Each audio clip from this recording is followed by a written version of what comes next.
Треба знати білорусів.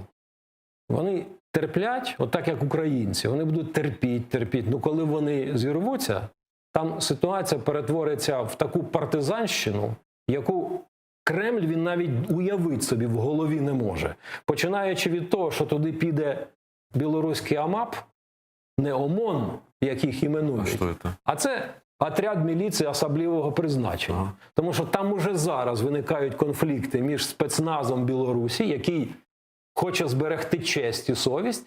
Чому? Бо напишуть листи матері, що «Синок, що ти виробляєш там?» Я об этом даже не слышал, если честно. Справа в тому, що в інформацію попадає що? Те, що попадає.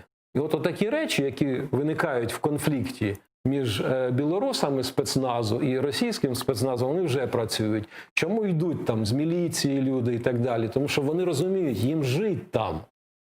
А ці познущалися, погвалтували і поїдуть в Волгоград, поїдуть в Санкт-Петербург. Хорошо, но давай честно говорить, что у Путина есть военные силы для того, чтобы совершить аншлюз в Беларуси. У Путіна є два варіанти дій. Ну, давай. Перший варіант – це коли він м'якою силою, брехливими оцими речами. Гібридними. Да. Я просто не люблю страшенно цього слова. Для мене війна – це війна. Немає значення, яка вона брехлива, там інформація. Это подача войны. Можно быть информационной подачей разной. Давай на компроміс. Це перший спосіб, але для цього йому треба прибрати Лукашенка. Що неможливо, тому що це вже параноїдальна жадоба до влади, Лукашенко буде цеплятися.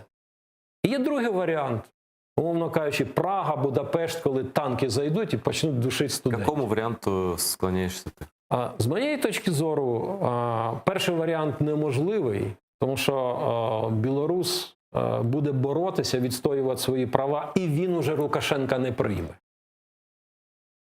А це означає, що у Путіна тільки один варіант. Це грубе воєнне. Абсолютно правильно.